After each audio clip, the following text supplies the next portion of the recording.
Been a police officer for 32 years, the majority of that time as a detective. I went into CID at the age of 21. I worked in Vice Squad. I was around in Vice Squad during the Ripper eras.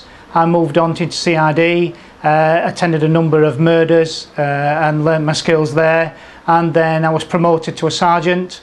I was a detective sergeant in the drug squad, learned surveillance, did some undercover work as a drug squad officer, and then I was promoted to inspector.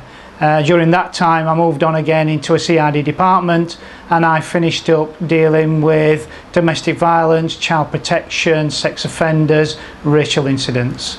Quite a varied career and quite an illustrious career. It's been a passion of mine for a number of years. I've tried many times to write that book, never got there. Tried many times during my working period. I went to writers' workshops, and I just dabbled with writing, and I got to a number of chapters and it fell away. And then of course once I finished in 2006, it was that golden opportunity. I sat down and for 18 months hammered away and produced my first draft of a book, which is now Heart of the Demon.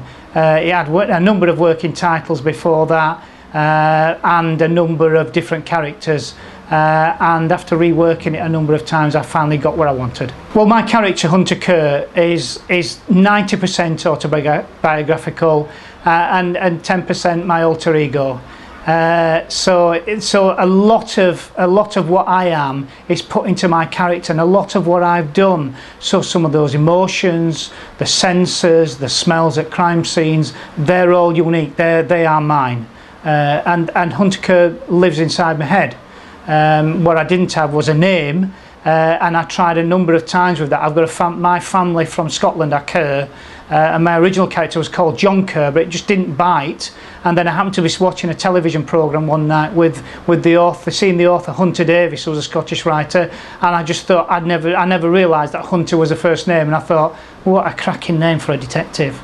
And that's where Hunter Kerr was born. The Heart of the Demon, the demon comes from a newspaper headlines of the Dearne Valley demon as my serial killer becomes more prominent within the storyline. It's set in the Dearne Valley, which is where I'm from. That Dearne Valley has changed significantly from a mining area into a lot more of a landscaped area, but within the storyline I've used some of the old mining areas as a backstory.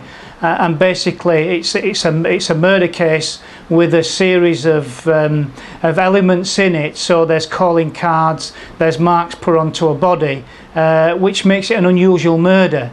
And then whilst Hunter's investigating that murder, there is another body turns up in one of the old slurry works where they're converting into and landscaping into a lake, and that really is there.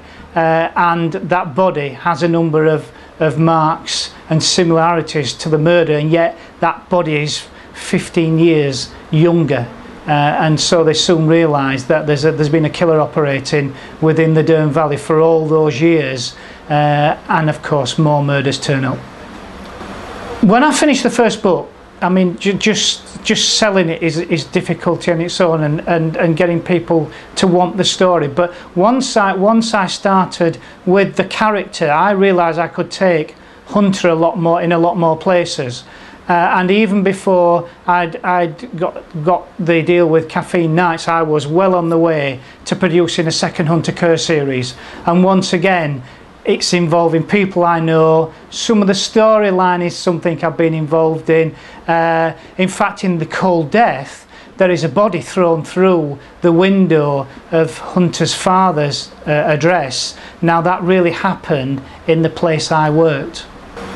I mean, Hunter Kerr is a character that I can develop so much because I've given him a backstory, because I've actually used my career structure as his career structure.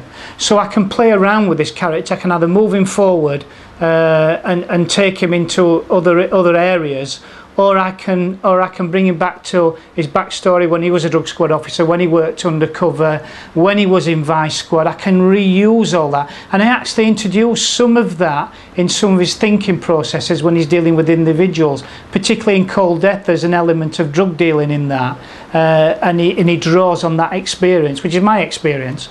And so we're able to weave that in quite nicely.